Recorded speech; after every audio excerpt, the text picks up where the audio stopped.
임종을 앞둔 환자가 무의미한 연명 치료를 중단할 수 있는 연명의료 결정제도. 시행된 지 어느덧 2년이 지났습니다. 덕분에 죽음에 대한 언급을 꺼리던 문화가 바뀌고 있다는 평가가 나옵니다. 하지만 여전히 존엄사법으로 불리는 점은 한계로 거론됩니다. 연명의료 결정제도 시행 2년의 성과와 과제를 짚어보는 세미나가 열렸습니다. 유은재 기자가 취재했습니다. 연명의료란 심폐소생술이나 항암제 투여, 인공호흡기 착용, 혈액투석과 같이 치료 효과는 없지만 임종기간을 연장시키는 시술을 뜻합니다. 2018년 2월부터 연명의료 결정제도가 시행되면서 임종 단계에 접어든 환자는 이 같은 연명의료를 중단할 수 있게 됐습니다.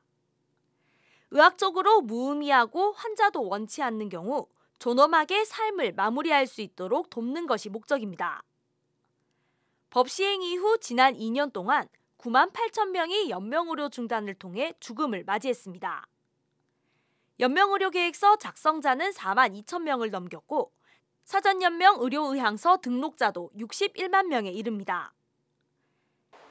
연명의료 결정법은 죽음을 금기시했던 우리 사회의 문화를 바꿨다는 평가를 받습니다. 유언장을 써두는 정도에 그쳤던 생애 말 준비 과정에 환자의 자기 결정권이 들어왔고 웰다잉에 대한 논의도 확산되고 있습니다. 하지만 해결해야 할 과제도 많습니다.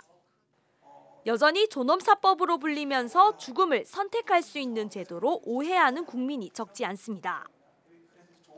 자신의 죽음에 대해 말할 수 있는 용기와 기회가 여전히 부족한 것도 아쉬운 점으로 꼽힙니다. 정확한 정보를 필요로 합니다. 호스피스 완화의료 또 연명의료 중단이 가능하다고 이야기를 들으면 안락사가 가능한 것처럼 오해하시는 분들이 여전히 있죠.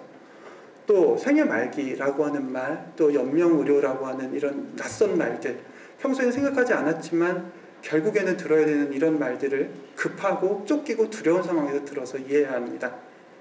연명의료 중단에 대한 의료진의 인식과 경험이 부족한 데다 행정 업무에 더 몰두하게 되는 상황도 개선이 필요하다는 지적입니다. 제도의 사각지대에 있는 무연고자와 독거노인 등 달라진 가족 구조를 반영하지 못한 대리결정 제도 등도 문제로 거론되고 있습니다. 자신의 자율적인 결정에 의한 사전 연명의료 의향서 작성이나 연명의료 계획서에 의한 결정보다 실제 현장에서는 가족에 의한 결정, 가족 전원에 의한 결정이 더 많은 것이 부인할 수 없는 현실입니다. 이날 세미나는 국회 보건복지위원회와 웰다잉 문화 조성을 위한 국회의원 모임, 국가생명윤리정책원이 공동으로 주최했습니다. 연명의료 결정제도 안착을 위해 기여한 개인과 단체에 대한 시상식도 함께 열렸습니다.